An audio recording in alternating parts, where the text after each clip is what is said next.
Okay, let's meditate.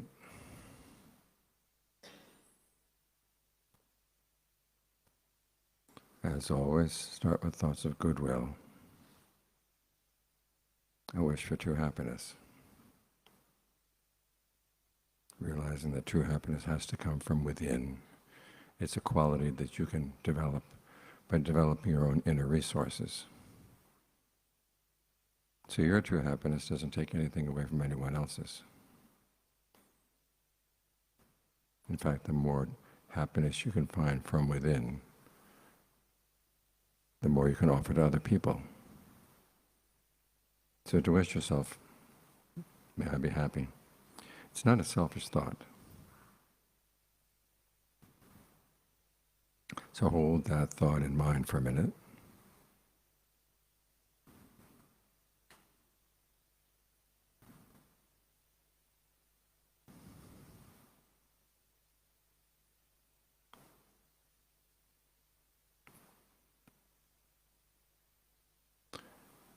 And then extend the same thought to others.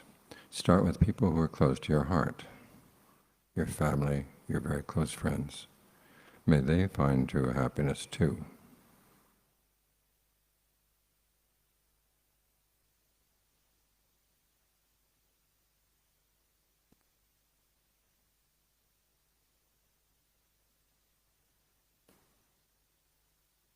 And then spread that thought out in ever-widening circles to people you know well and like.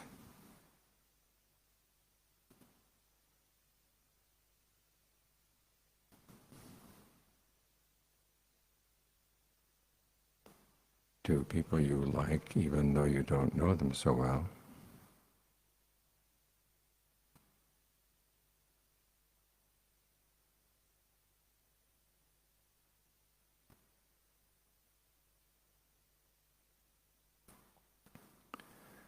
To people you're more neutral about.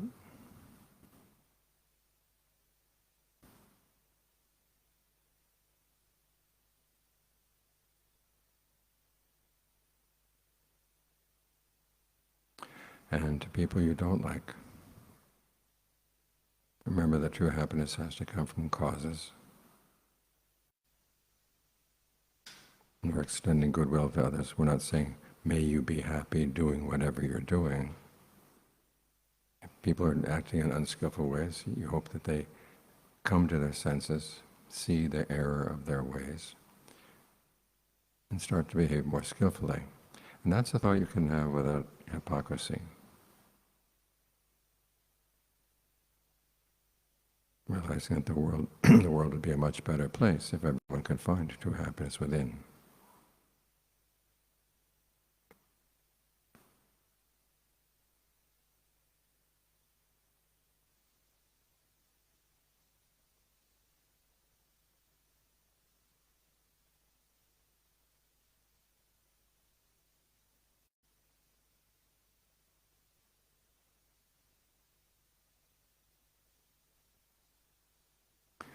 Spread thoughts of goodwill to people you don't even know.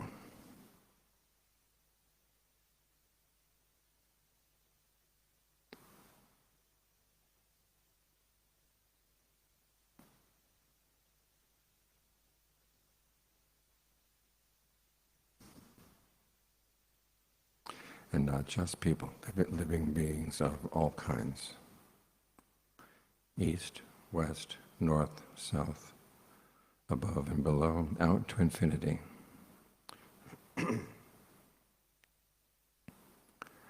May we all find true happiness in our hearts.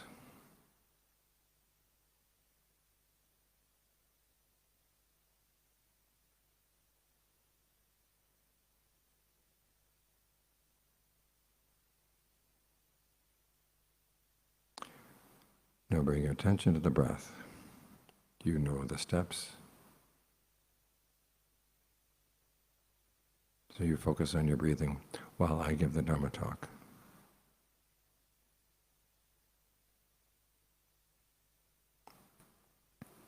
The question always comes at the end of a retreat, how do we carry the retreat or the knowledge of the meditation into daily life?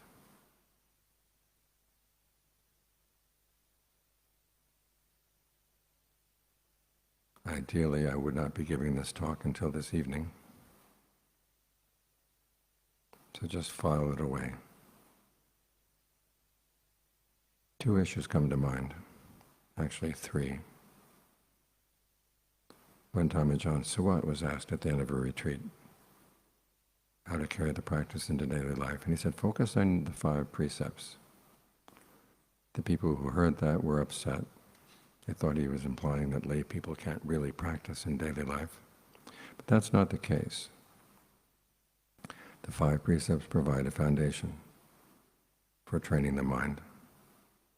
We have to remember the word for meditation in Pali, and bhavana, means to develop. It doesn't mean only sitting or doing walking meditation. It means developing good qualities all the time.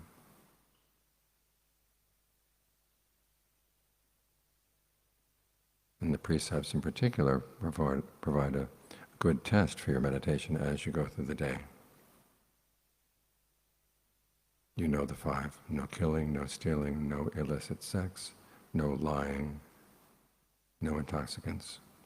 Of those 5, the Buddha placed the most importance on not lying, precept number 4. He said, if you feel no shame at telling a deliberate lie, there's no evil that you couldn't do. That's a very strong statement.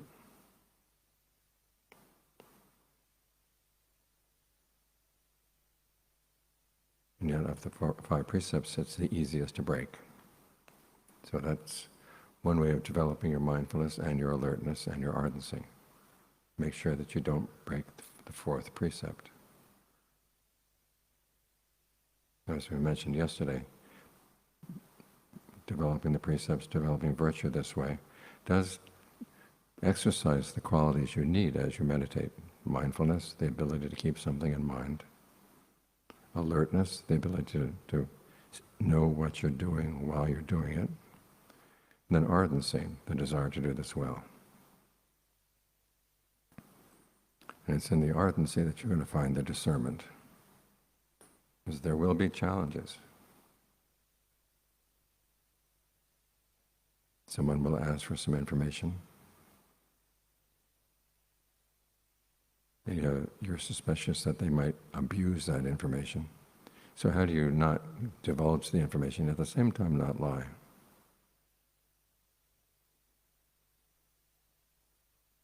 Or someone asks for your opinion on something, and they very much want you to say that you like it, something, but you don't really like it. How do you get around that? That challenges your discernment. There are no hard and fast rules here.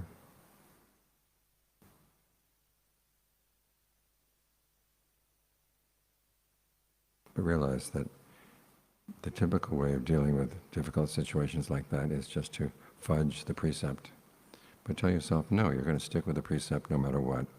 That requires that you use more discernment.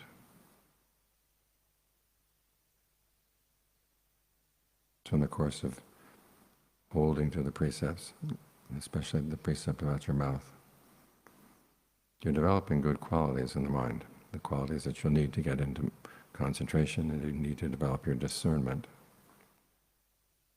As John Phra once said, if you can't control your mouth, how are you going to control your mind?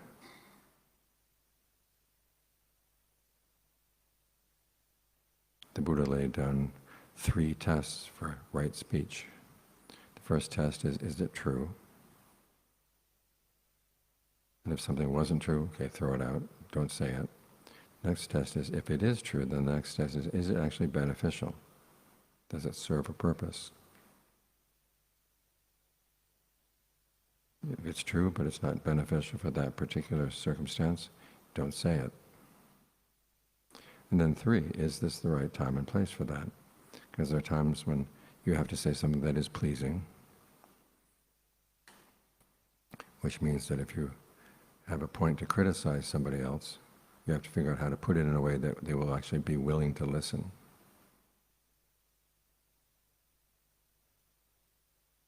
Sometimes, though, you have to say things that are displeasing. Someone asked the Buddha one time, it was a trick question. A prince had been put up to it by the Jains, saying, ask the Buddha this question, would he ever say anything that was displeasing? And if he said, yes, he would, then you can say, well, what's the difference between you and ordinary people out there? What kind of enlightened being are you? And if he said he would not say things that were displeasing, he had said that Devadatta, his cousin, was going to go to hell. Now, Devadatta did not like that. So the prince posed the question to the Buddha. He invited him to a meal, and at the end of the meal posed the question. And the Buddha's response was, there's no categorical answer to that. In other words, there's no straightforward yes or no.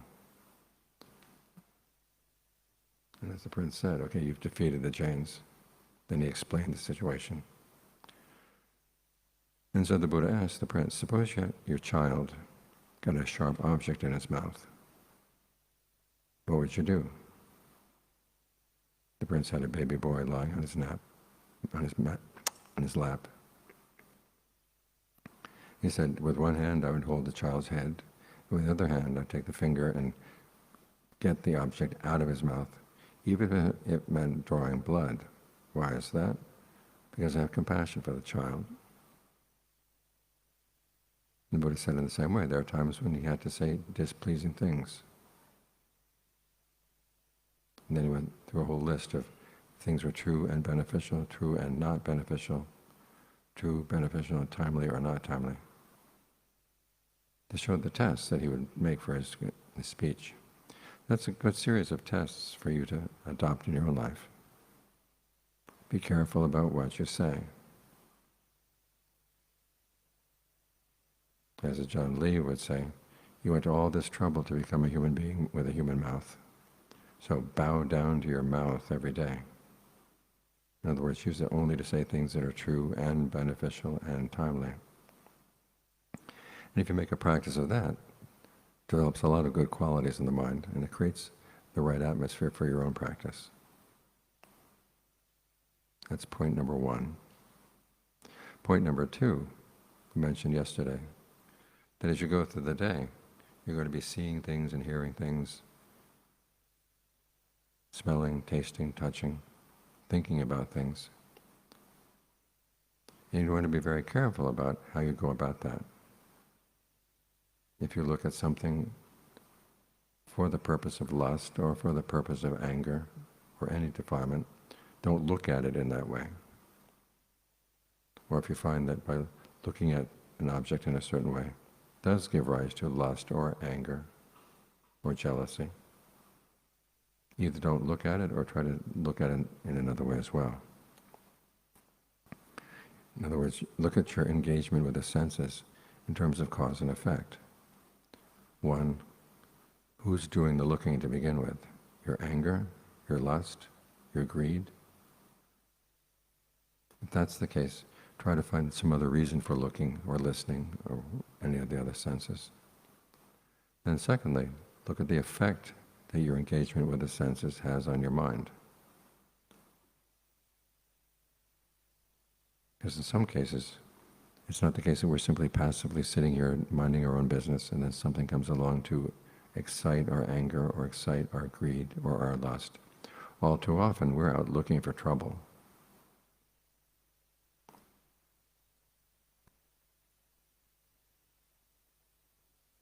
In other words, we want something to excite our lust, we want something to excite our anger or our greed. So you've got to get some control over the mind.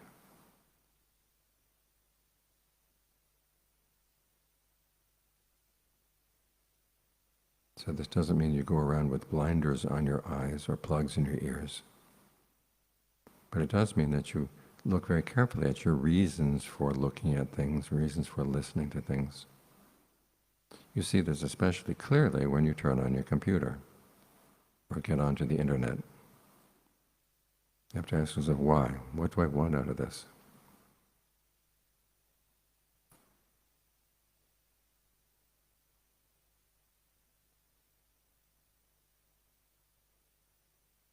And as you get some control over your senses, then again, it's a lot easier to get some control over your mind. Because you simply allow the mind to wander around wherever it wants during the day. And then you try to get it to calm down and be still at night. It's like trying to train a wild animal. You let the wild animal do what it wants 23 hours out of the day, and then you tie it down for 1 hour, and of course it's going to struggle. But if you can tame your mind, so it's a tame animal as you go through the day, then it's very easy to get the mind to settle down. You haven't been developing bad qualities in the mind as you go through the day. You haven't been feeding them. And so then gradually they'll waste away. And sitting down to meditate will not be such a jarring contrast. So even though you may have a very busy day with lots of responsibilities, lots of duties, lots of things you have to do, you can still keep your mind under control as you do those things. Now the Buddha recommends that if you keep it under control like this without a good foundation inside, it's going to rebel. It's used to looking for its pleasure by looking and listening as it likes. So the Buddha said you have to provide food for it as you go through the day. And the food here, he says, is mindfulness immersed in the body, like we're doing right now. Being sensitive to the breath energies in the body. Whenever there's a sense of tightness or tension in the body, you're allowed to relax, relax, relax. So you're not carrying a lot of tension as you go through the day. The analogy he gives is like having 6 animals, which represent the 6 senses. You have a bird, and you have a dog, a jackal, a snake, a monkey, and an alligator. If you tie leashes to them, and then tie the leashes to one another, but you don't tie it to a post, the animals will pull and pull and pull. The monkey will want to go up in a tree, the bird will want to fly to the sky, the dog will want to go to a village, the jackal will want to go to a charnel ground, the snake will want to go to a hole in the ground, the alligator will want to go down to the river. So whichever one of them is strongest will pull the other ones. In this case, it's probably going to be the alligator, and it pulls all the other ones down to the river, they all die. So as I said, what you have to do is tie the leashes to a post that's firmly in the ground, and then pull as they like. They're not going to go anywhere very far from the post. So try to give yourself a good foundation as you go through the day. Whenever you have a free moment, stop and ask yourself, how is my breath right now? Does it feel comfortable? Am I breathing in a comfortable way? Is the breath energy in my torso feel good? What you want to do is find a part of the body that's especially sensitive to changes of your moods. And often it's going to be the area right around the heart. That tightens up. You know something is up. So you might want to just keep tabs on that part of your body as best you can. When it tightens up around the heart, relax. Tightens up, relax. That way you give yourself a good foundation and you're not so hungry to go out after things outside.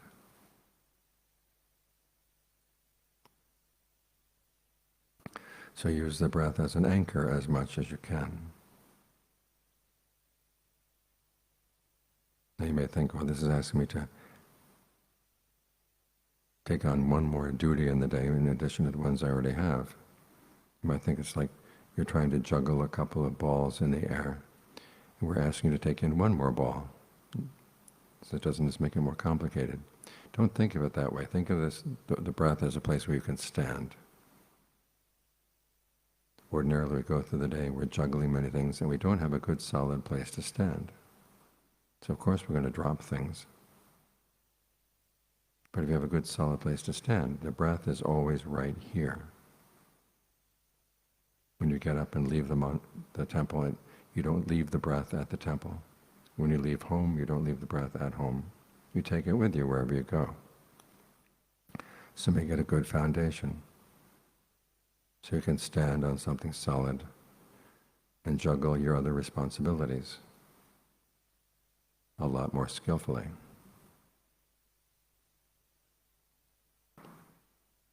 That's the second point.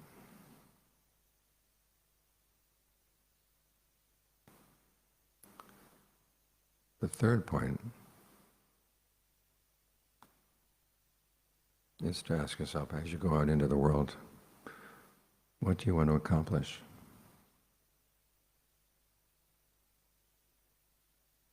You're born here as a human being. You have the opportunity to develop good qualities. Are you taking advantage of that opportunity? Think of the Buddha. Every lifetime he was born is for the sake of developing the perfections.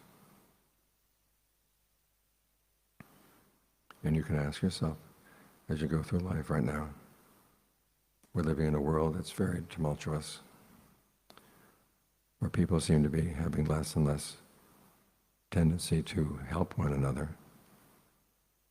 You realize that you're going to have to draw on your own resources more and more. And the good thing is that you have the potential to develop all kinds of inner wealth.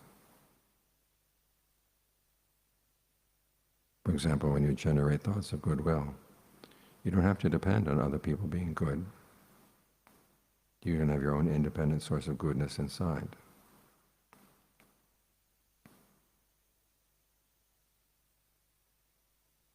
When you decide to develop any of the perfections, you realize this comes from within. And anything that you create yourself, that's really yours. Now, of the different perfections, we have generosity and virtue, renunciation, discernment, persistence, endurance, truth, determination, goodwill, equanimity. Of those 10, the one that's really central to the whole process of developing perfections is determination. You set a goal for yourself, and then you try to attain that goal. So with each of the perfections, it can be your goal, whichever one you choose. And then you think about what's involved in developing determination. The Buddha said there are 4 qualities. The first quality is discernment. Trying to be wise in choosing which of the perfections you want to develop, and also in how you're going to go about it. Say you want to develop generosity. You realize you have limited resources in terms of your money, in terms of your material things. But there are other forms of generosity as well. There's the generosity of sharing your knowledge, sharing your strength, giving forgiveness. All of those are forms of generosity, and they don't require money. So focus on, use your discernment and figure out which kind of generosity you want to develop and how you're going to go about it. That's the first quality, discernment. The second quality is truth. Once you've made up your mind on a good topic, a good goal, and a good way to do it, you try to be true to that. Now here the Buddha would say, as you're true to your determination, you really commit to it, but then you also have to reflect. When you do something, you ask yourself, what were the results? If the results were good, take joy in that fact and keep on training. If the results were not good, you have to go back and ask yourself, what did I do wrong?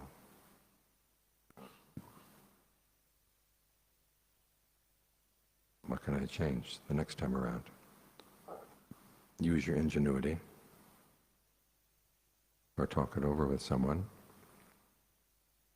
and keep at it like this. As the Buddha said, it's this combination of commitment and reflection that nourishes the Dharma. So you're using your truthfulness at the same time you're using your discernment. true in your commitment, discerning in your reflection. The third quality is relinquishment. You realize that if you want to achieve a goal in life, there's some things you're going to have to give up. Our problem is that we want to play chess, we want to keep all our pieces. If you keep all your pieces, you're not going to win. You have to be willing to sacrifice some of the pieces. So be wise in the things that you have to sacrifice. That will require the fourth quality, which is calm. Don't get upset by the things that you have to give up. Don't get upset by the things you have to sacrifice. Remind yourself that you're aiming at a higher goal. This too is wise. As the Buddha said, if you see that there is a greater happiness that comes from abandoning a lesser happiness, the wise person is willing to abandon the lesser happiness for the sake of the greater happiness. There was a British translator one time who translated this verse. It's in the Dhammapada. And he gave a footnote. He said, this could not be the meaning of this verse. It's too obvious. Why would the Buddha have to tell us this? It's because everybody knows this. Well, everybody may know it, but how many people actually live by it?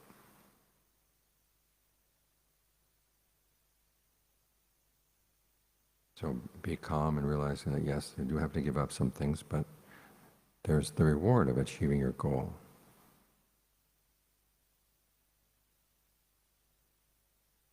Sometimes we're told that the Buddha teaches nothing but let go, let go, let go. But look at the Buddha's own life. He didn't just let go. If he let go, he wouldn't have left the palace. He realized there was something he really wanted. He wanted the ultimate happiness, a happiness that didn't die. As he set out in quest of that, he had to sacrifice a lot, made a lot of mistakes, but he learned from his mistakes. And he kept true to that desire to find the ultimate happiness. And ultimately he found that it was possible. This is something else that's misunderstood. Sometimes we're told that because things are inconstant or impermanent, stressful and not self, that we have to content ourselves with happiness that is inconstant and stressful and not self. That's got everything backwards. Our search for happiness has to take priority. We use those three perceptions to judge things that are getting in the way of our goal. Anything that gets in the way of the goal you establish, you have to reflect. Well, it is inconstant, it's stressful. Why should I identify with it? You think in terms of those perceptions so that you can aim higher for something that is beyond space and time. True liberation. You may not gain it in this lifetime, but this is what gives meaning to our lifetimes as we go from one life to the next to the next. We're aiming higher and higher and higher.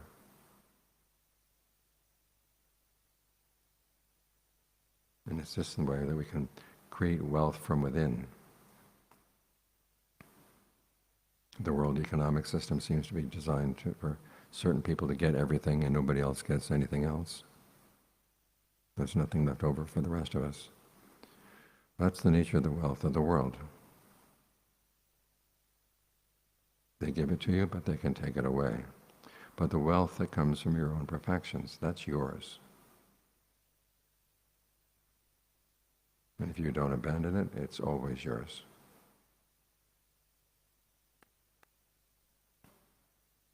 So focus on the goodness that you can develop from within and have a clear sense that your goodness is independent of the world.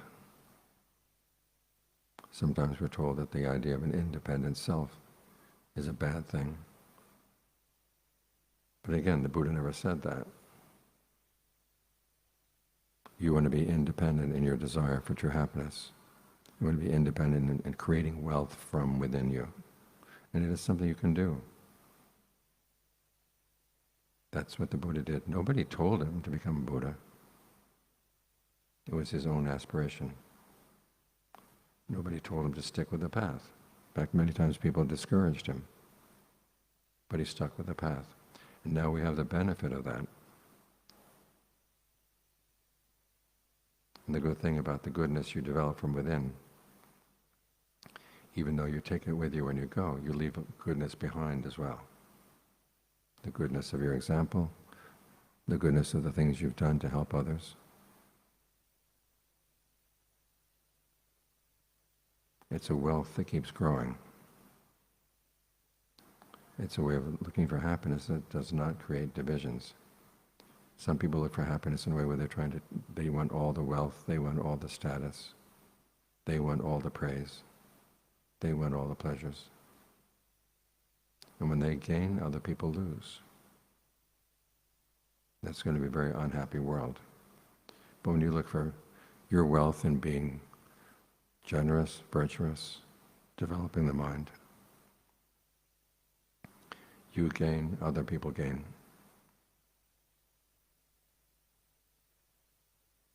That search for happiness is responsible. It creates harmony in the world.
Before you leave meditation, think thoughts of goodwill once more. Think of whatever sense of peace or well-being you felt for the past session, dedicate it to others, either to specific people you know are suffering right now, or to all living beings in all directions.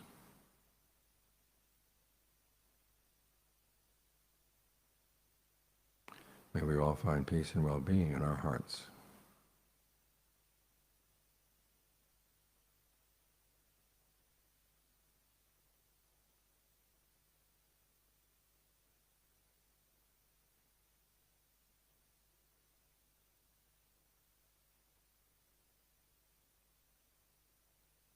With that thought, you can open your eyes.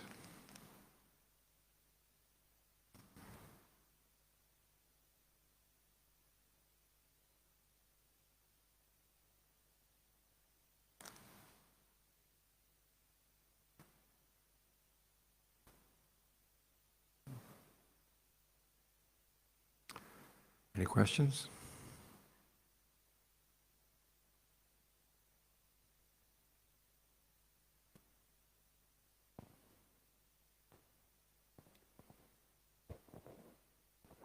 Good morning, Ajaan. I have two questions. First one is more ethical dilemma as to when it comes to conducting the worldly affairs, where to draw the line between being industrious and being greedy. In other words, how much is too much? How much is too much? Well, the Buddha encourages that you be industrious. Buddha did not encourage laziness, so you work hard, and then you make sure that you use your wealth in a wise way. Part of it is for you, part of it is for your family, part of it is for saving for the future, and then part of it is for giving away. And then you can decide, are they going to be equal quarters, or one quarter is going to be larger than other quarter, but always think of those terms. And searching for wealth is not bad, but then the question is what you're going to do with it. That's the important thing. Ideally, find a job that doesn't eat up all of your mental energy, so that when you come home from the day, you have some energy to do the practice. In which case it might require that you take a lower level job than you might otherwise do, so you're not taking on too many responsibilities.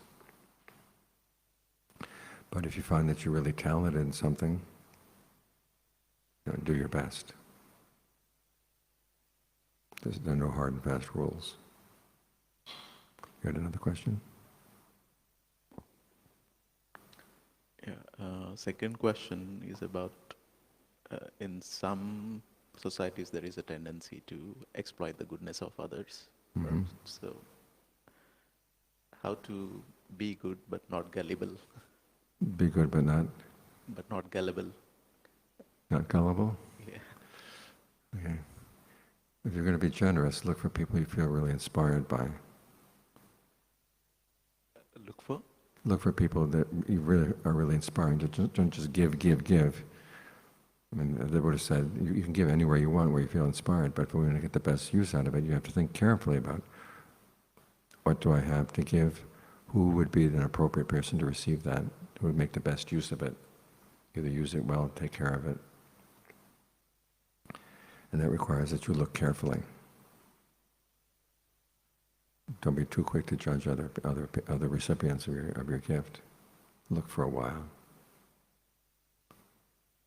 But when you find somebody that you find inspiring, okay, give as much as you like.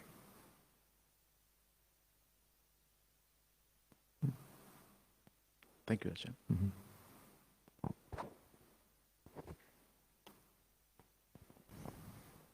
Morning, Ajaan. Can you explain a bit more about the consciousness in the deathless that you mentioned yesterday? Consciousness. In the deathless. That's in the deathless? I think you Okay, said it. there is. Some people will tell you that when you hit nirvana you blank out, but It's just blanking out is nothing special. We wouldn't call the Buddha the awakened one if he blanked out. And the Buddha simply says there is this consciousness that's not dependent on the six senses. He only talks about it twice in the whole canon. And the adjective he uses for it is this consciousness without surface. And it's an analogy he draws. So you've got a house. There's a window on the east side, there's a wall on the west side. The sun rises in the morning, the sun rays go through the window. Where do they land? They land on the west wall. Take away the west wall. Where do they land? They land on the ground. Take away the ground. Where do they land? They land on the water. Take away the water. Where do they land? They don't land. So in the same way, the consciousness of awakening doesn't land on anything. It's not established on anything. And you can compare it to the light waves going through space. We look up at the night sky, someplace aside from Singapore, and it's black. Here it's kind of fuzzy. But you go out in the countryside, you look up, and it looks black. It looks like there's no light up there at all. Actually, there's a lot of light going through the space all the time. It's just there's nothing to reflect it. In the same way that the consciousness of an fully awakened person cannot be detected, but that doesn't mean it's not there.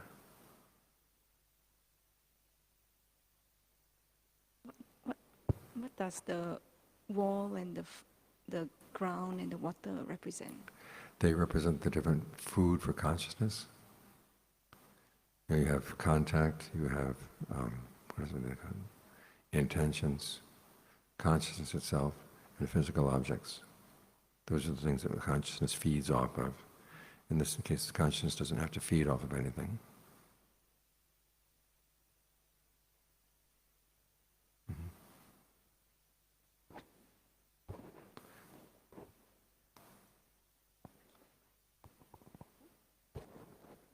Hi, Ajaan. It's a related question.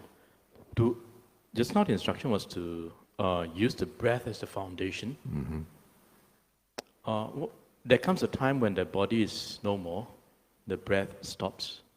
What then is the foundation? The foundation is just the sense of the body. And if you lose sense of the body, then you'll have a perception of space or perception of consciousness. That perception becomes the foundation. And that would be the same upon death. Mm-hmm. Ajaan Fuang had a student one time who was meditating, and she told me, a voice came to her and said, "You're going to die tonight." And she figured, well, if I'm going to die, I might as well die meditating. So she sat in meditation. And she said her body became like a house on fire, that no matter where she focused her attention in the body, it was painful. Then she remembered there was the space element, so she focused her attention on space. So it was just the perception of space, and her sense of the body disappeared. And then when she returned for that, then her body had settled back to normal, so she didn't die, obviously, otherwise she wouldn't have told the story. But you can hold on to a perception. If your concentration is strong enough, you can hold on to these perceptions. Space, consciousness, nothingness. These are perceptions. And those become the foundation if there's no place to die, and no place to focus on your body. Or you lose your sense of the body.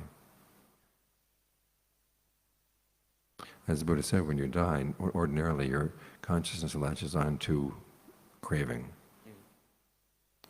And you've got to watch out for where that craving is going to take you.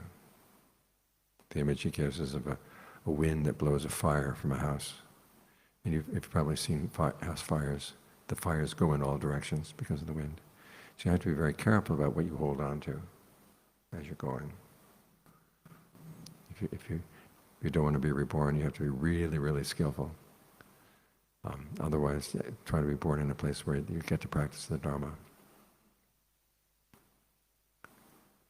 And that, what happened, I'll tell you what happened when I was electrocuted one time when I was in Thailand. And I was convinced I was going to die. The electricity just went right through my whole body. I couldn't move. And the first thought that went through my mind is, I'm going to die from my own stupidity. I forgot to check the plug. But they said, well, if I'm going to die, I've got to do this well. I'm a meditator. Let's die like a meditator. And so different thoughts came up, and I said, nope, nope, nope, can't go there. And then it was these series of doors appeared in front of me. And I could have gone into any of those doors. I looked at them and said, I don't want to go. And at that point, the electricity stopped. And I was saved. But it made me realize that for some people, there'll be choices appearing to you. And you want to make your choice depend on where can I practice the Dharma? Where can I find the true Dharma and practice it? And it may not necessarily be the most attractive place. I can give you an example. Back in 19th century Thailand, you could have been born, say, in a palace, but in palace, the monks who went to the palace were teaching wrong view.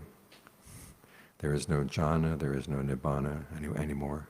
The time for these things has passed. Or you could have been born in the Northeast, which is very poor, and you could have encountered Ajaan Mun and the other Kuba Ajaans. So what would look like a poor place to be reborn actually became the ideal place to practice the Dharma. So don't be fooled by fancy Singapore apartments. How would you have even as we are all awake now, and it's hard to tell where is a good place to practice the Dharma even when we're awake. Sometimes you look at something, you have an intuitive sense, this is it. You have to go by your intuitive sense, but just don't be distracted by beautiful appearances, that's all. Using the intuitive sense to tell is sometimes a bit difficult because there's thoughts. You do not know whether is that a fabrication of a thought or is that a true intention, a true intuition. Okay, just hold on to your intuition, and sometimes the truth of your intention will protect you. Say, I really do want to practice the Dharma. Then you have a sense, okay, this is the place to go. I was fortunate when I was in Thailand, I was looking for a Dharma teacher. I'd go to these different centers and say, no, no, no, no, no. And then I met with Ajaan Phung, and within one day, yes. And I haven't regretted that choice. I got a question over here.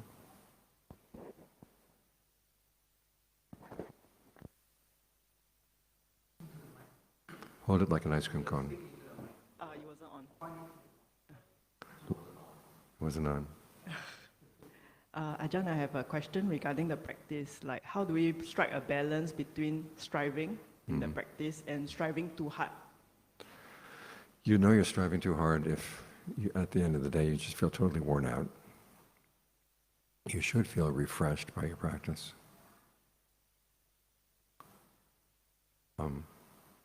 As to what amount of energy you have to put in, that's really going to depend on individual people. But you also want to find a sense of refreshment from the practice that gives you more energy. Because a lot of it has not so much to do with how hard you're trying, but if you're trying at the right spot. Like the image of the cow. If you twist the cow's horn to get milk, it's not going to get milk. You twist it harder and harder and harder and harder, you're still not going to get milk. If you find the udder, it doesn't take that much effort. Sometimes you have to pull hard, but still, you're doing it at the right spot. That's the important thing. So make sure your effort is right effort. I can give you a long talk on right effort. But it's a question of what's your motivation? Which kind of effort do you have to engage in? Does it have to be developing or abandoning, comprehending? There's the different duties you have with regard to the Four Noble Truths. That requires some discernment.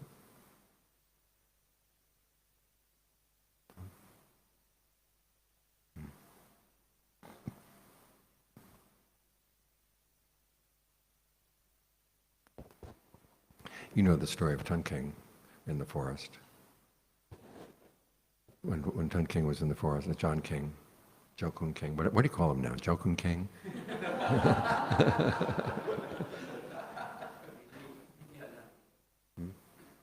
Ajaan King, okay. Anyway, he was meditating in the forest and trying really, really hard. And one day he was just leaning back against his hut, and some elephants came. And as they come past him, one of them turned to him and lifted its trunk and started talking to him. He realized, I'm going crazy. I'm trying too hard.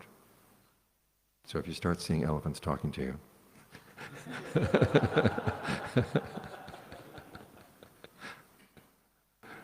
where did the mic go?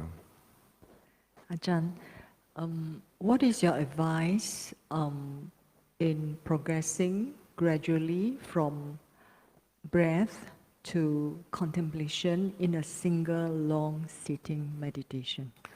Okay, when you're focused on the breath and the mind settles down, then you can ask yourself, is there still any disturbance in this concentration? Like sometimes the mind will be still talking to itself. Say, can I just stop talking to myself? Or there'll be a strong sense of rapture. Say, can I let that go? Then that way you start contemplating the mind as it relates to the breath.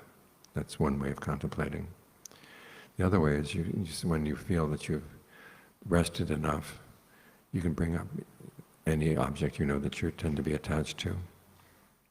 Whether you're attached to your anger, you're attached to your greed, attached to your family, and ask yourself, what are the drawbacks of that attention, that attachment? What's the allure? So there are two ways. Either you try to analyze and contemplate the concentration itself, or you bring up another topic. You can do it either way. But the contemplation has to come down to what sparks that particular mind state. When it goes away, why does it go away? When I pick it up again, what's the allure? What is attractive about that? Maybe say, I have a real problem with my anger. I don't like my anger. There's part of your mental committee that likes the anger, which is why it comes back. You want to see that and ask why. What's the appeal? And then compare the appeal with the drawbacks. And do you see it's not worth it? Then you let it go. That's how you contemplate. Ajaan, can we proceed to contemplate the dependent origination, the Four Noble Truths? Well, I would say if you're going to do dependent co-origination or co-arising, choose just two steps in the chain. You don't have to do the whole thing. You might say, what's the connection between a feeling and some craving? Or what's the connection between craving and clinging? Or what's the connection between fabrication and consciousness? For fabrication, that's what you do when you're in concentration, because you're fabricating your state of concentration. And say, how is this concentration state related to consciousness or name and form? Don't take on the whole thing. I was at a retreat one time. It's kind of a long story, but they would give talks on particular topics, and then they would have the people in the group break out into small groups and discuss a particular topic that was related to the lecture. So the person who gave Dependent Co-Arising as a lecture had everybody break out in groups of 12. And then they said, okay, each of you, take on the role. Say, I'm craving, this is how I contribute to suffering. I'm clinging, this is how I contribute to suffering. That's a child's game. If you take on too many all at once, it just becomes too much. Because the Buddha said you can cut it. If you bring knowledge to any connection in there at all, then that can cut the whole thing. Because dependent co-arising is not just a line, it has many feedback loops. And so, which means if you cut it at one spot, the whole thing unravels. So choose any one spot that seems most congenial to you. I have noticed that in the forest tradition, the Ajahns will talk about contemplating the body or contemplating pain, But the issue always comes down to perception. How do you label things? And how does the way you label things affect the way you experience them? So you might want to look at that connection. What's the connection between perception and feeling, or perception and anything else independent co-arising?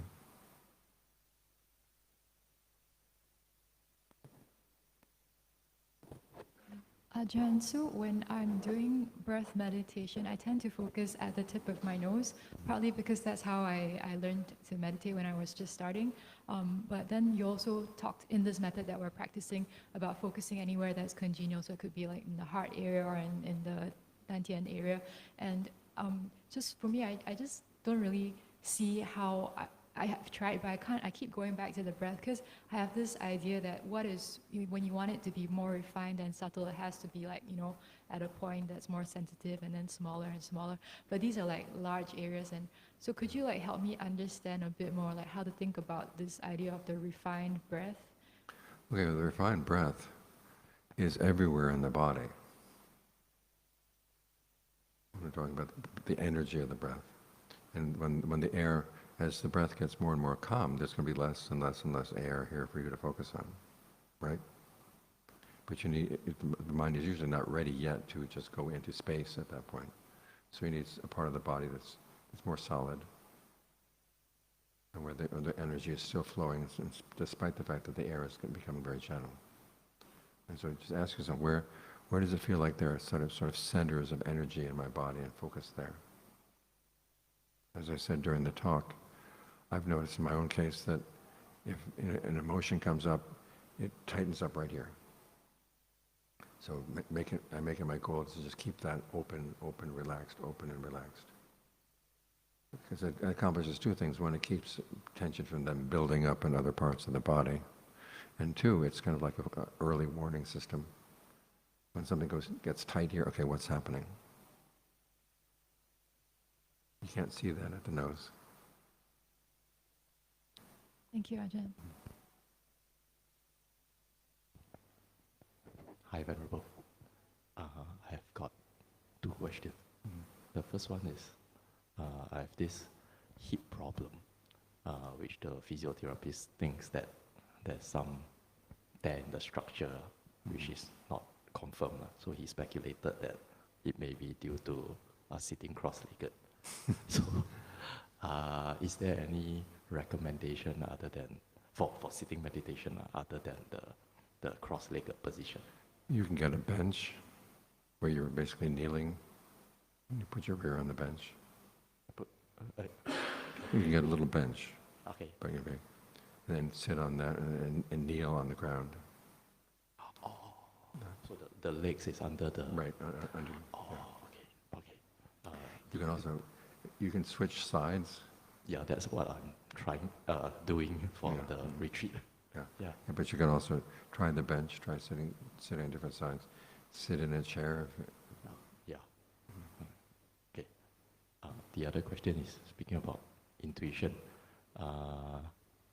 is the presence or absence of any internal struggle or unease when deciding whether to do a certain action, those 50-50 gray areas, not really wholesome, not really unwholesome actions.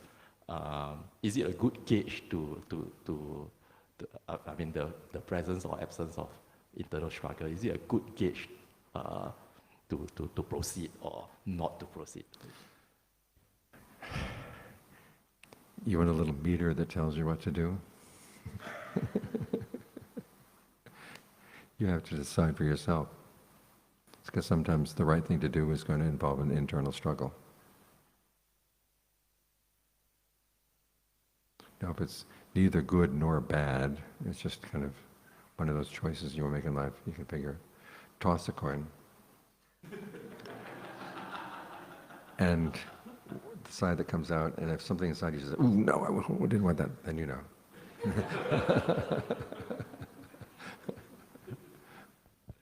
Thank you very much. Good morning, Ajaan. Just now, someone was mentioning after the concentrations, then we go into a space, right? But you were mentioning that this space during meditation is a perception. Does it mean we were once there before, or? Hey, we've been all over the universe. Sorry? All of us have been all over the universe in many different levels.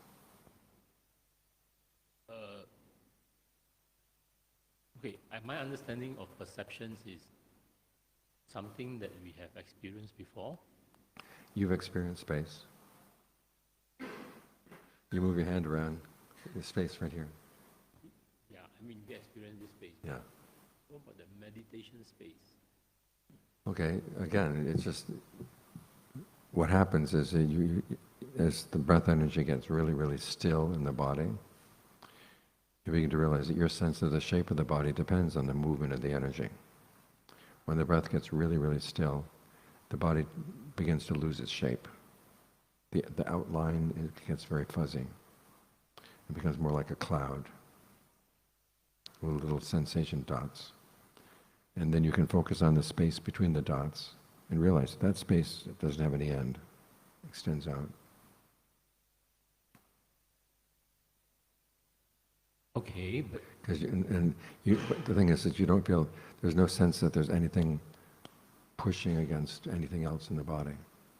That's how we know that the end of space is this space exists as far as I'm putting my hand. But when I push against something, this pushes back. That's how we say, okay, that's the end of space right there. But when there's nothing, there's no sensation of anything being pushed inside the body, it feels like space.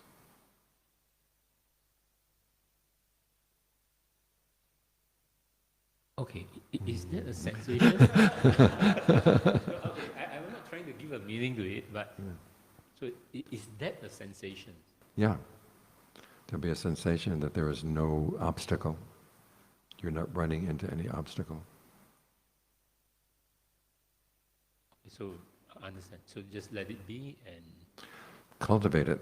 cultivate it. Try to be as alert as you can when you do it. All right. Is it possible that when you are there or when I'm there, it's not my voices, but there are other voices? Okay. I mean, like, hey, come back, come back, come back. I mean, it happens to me before, but I was like, hey, it's like somebody asked, I mean, hey, come back, come back, come back. So, I is that my fabrication? always ask, who are you?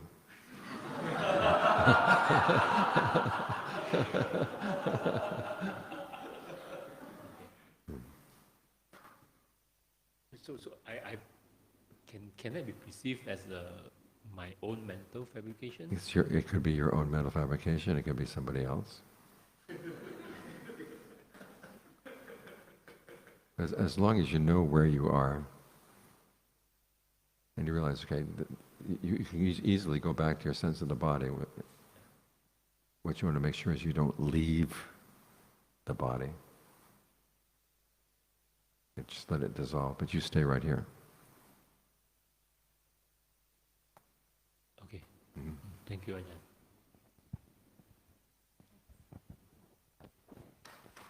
Yeah, thank you, Ajahn. Yeah, maybe just follow up with that. After the spaciousness that we have so-called feel, just want to be a little bit more specific for me.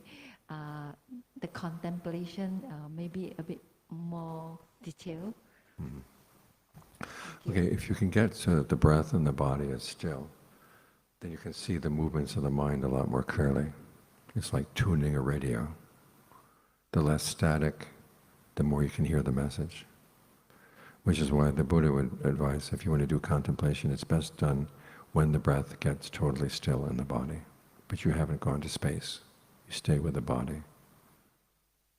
And then you begin to see what's moving in your mind. You can see a thought beginning to form, and you can say, no, dissolve it. Thought begins to form, dissolve it. And then you see part of the mind will want to grab hold of that thought and say, no, why? What's the allure? And then you start getting in some insights. Thank you.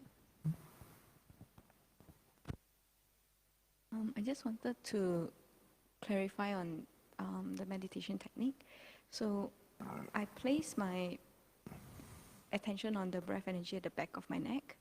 So how I perceive it is that the breath energy comes through that point, but it flows through the whole body, either vertically or just occupying the whole space, and then it flows out through that back of the neck again. So there's movement, but then it's also focused. So is that correct? Yeah. That's perfectly fine. You notice with Ajaan Lee's meditation instructions that in method 2 he gives that this is how the breath should flow down the body. But when he gives Dharma talks on breath meditation, sometimes he'll change things. You say there's a breath energy that comes in the soles of your feet, comes up and goes up your spine. So however you feel the breath, and you can get concentrated on it, that's fine.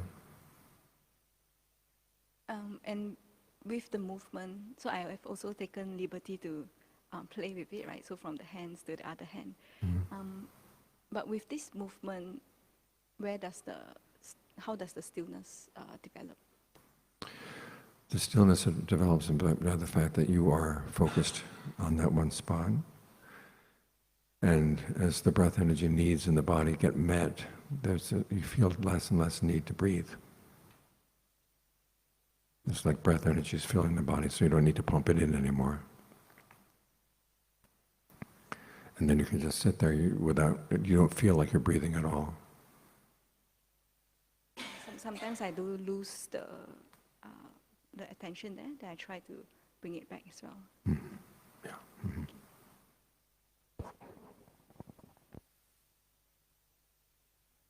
Good morning, Ajaan. Nowadays, there are many AI tools like ChatGPT or DeepSeek. And it seems that some of the tools, they also understand Pali. Is it a reasonably reliable source that we can use for reference? I've found that ChatGPT lies sometimes. So I've learned to stay away. Try to find a person that you rely on. ChatGPT tries to please you. Good question. Have you had that before? Yeah. They're buttering you up,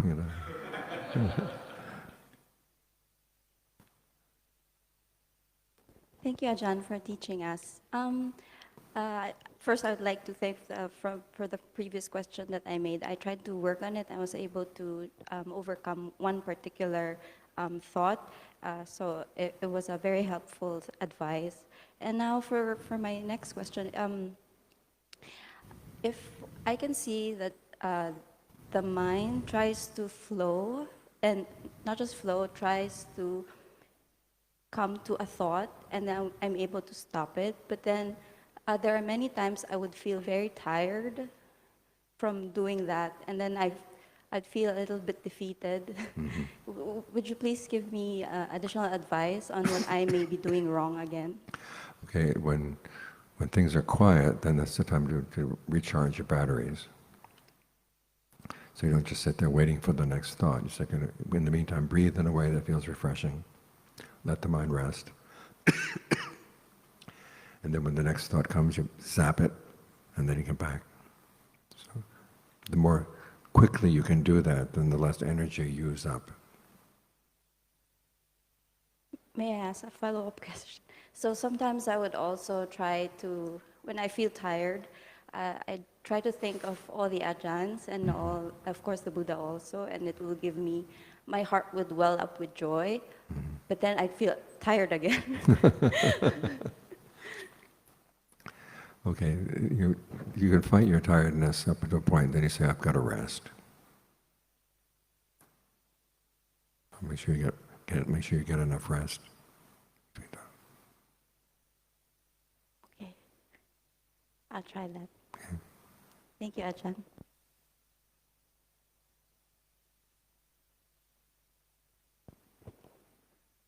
morning, Ajaan. So my question is, when you experience, when you experience rapture in only certain parts of your body, are you supposed to try to spread that to your whole body, or can you move on to, like, say, contemplation, or are you supposed to just focus on the breath? You allow it to spread. You don't push it to spread. If it doesn't want to spread, okay, just stay right there.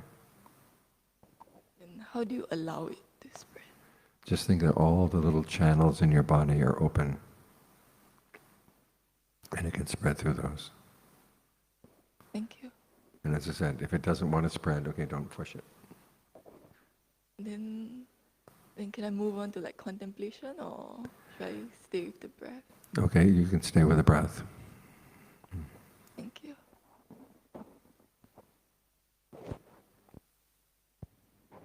Sorry, one more question. Okay, at the juncture where we are filling the space, right? Can I ask, where is our mind at that moment? What you should ask yourself after you've been in space for a while and it feels pretty solid, ask yourself, what is aware of this space? What is aware of this space? And then you focus on the awareness. It's right there. Is that the mind? It's consciousness. Sorry? It's consciousness. So the mind is not there. Of course your mind is there. Where would your mind go?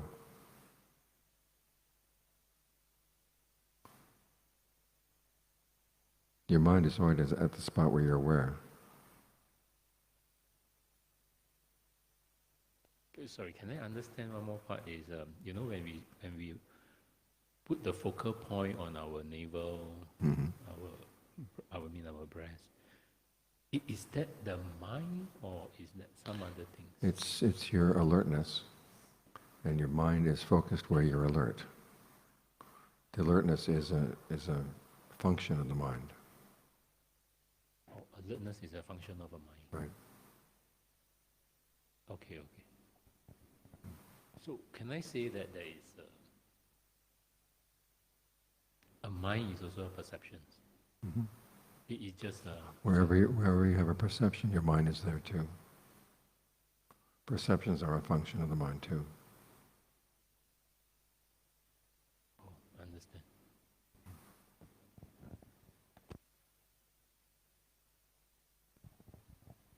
Hi, Ajaan. Can I clarify? When you say the mind is very still and then you can see something arising and falling, and then you zap it for it to cease. Am I right? Say that again. Okay. You said that when the mind is very still and then you can see something arising and then you zap it for it to cease. So one part of the mind is arising and falling and another part of it is actually aware of it. Yeah, well, as I said, it's good to think of your mind as being like a committee. Can you repeat Your it? mind is like a committee. You have lots of members. So some of them is looking, some of them is part of it, dancing. There's the desire to go into the thought, but then there's the part of the mind that says, no, I don't want to go there. And then you breathe through it. Because when a thought forms, it's kind of at the border between physical sensations and mental sensations. It's like kind of a little knot. And then you can put a perception on it saying, well, that's just a physical knot, and you dissolve it. Or you can say, this is a thought about X, and you want to think about X, and you go into it. That's called a state of becoming. Now you want to not go in. Just think of the energy, dispersing it. That's what's called zapping. So just keep zapping it. Just keep zapping. Right. Thank Do you know the game Whack-A-Mole? That's what your mind is like. So what happens when there's nothing more to zap? So that's the ultimate aim, is it? Okay, forget about Whack-A-Mole. Think about a spider on a web. A spider is at one spot on the web. And as long as other bugs come in, it goes and does its thing around this and then goes back. Okay, when nothing else hits the web, it's just very still right there. Thank you, Ajahn. Mhm.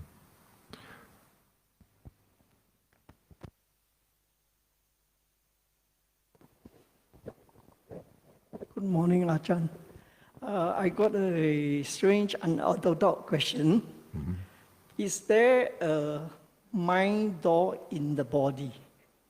A mind what in the body? Mind door. Mind door?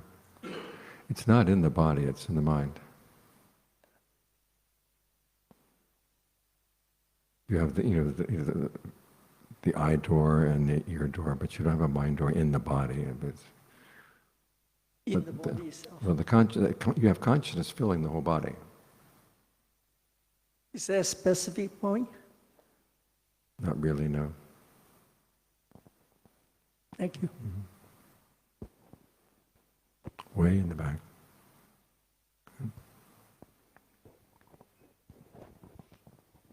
Dear Ajahn, how do I use the breath energy to treat the diseases in the body, such as cysts or growth? Such as? How do I use the breath energy? Yeah. What was the example? Like maybe a cyst in the ovary or cyst in the Well, womb. just think of the breath energy flowing through that part and not being blocked by anything. But make sure that first you get the breath energy going really well. And then think of that good breath energy going down there. Now in some cases that will help, in some cases it may not make the cyst go away, but it does improve your mind state, and that's the important thing. I was just afraid that if I put too much energy into it, it may grow bigger. No, think of it as this is good energy, not bad energy. Okay, thank you, Ajahn. Okay. There's one way in the back.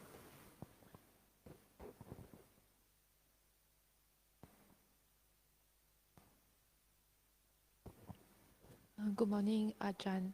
I'd like to ask, for example, I feel the breath energy like more obvious in the left side of the body. What can I do? Okay, first make sure the energy in the left side of the body feels really good. Forget about the right side for the time being. Just focus on really comfortable breath energy in the left side. Then ask yourself, okay, why is there a wall between the two sides? Where is there a blockage? And just go from the top of your head down, down, down to see where the division happens. And then as you go down, just keep thinking of opening the doors to the right side. See if that helps. Thank you. But you want to make sure that the energy in the left side is good before you do that.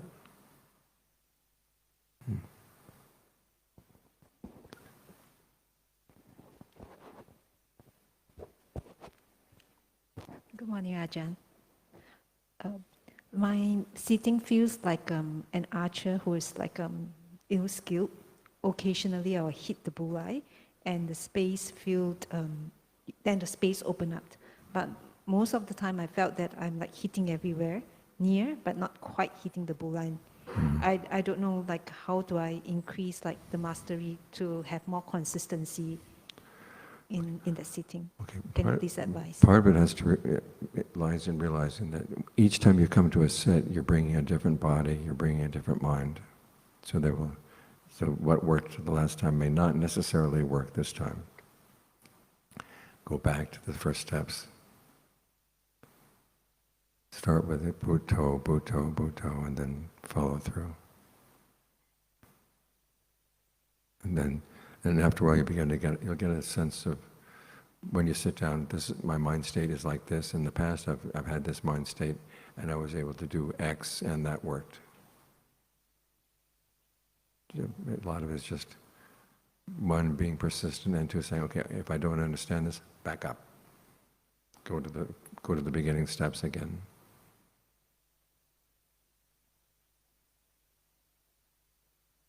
Thank you, Ajahn. I will try that. Okay. Okay. Okay, well, I'll see you this afternoon at 5. And even though we talked about taking the practice out into the outside world, forget about the outside world for the rest of the day. This is your time to be free from those responsibilities. Thank you, Ajahn. Let us all say sadhu 3 times and thanks for Ajah's guidance. Sadhu, sadhu.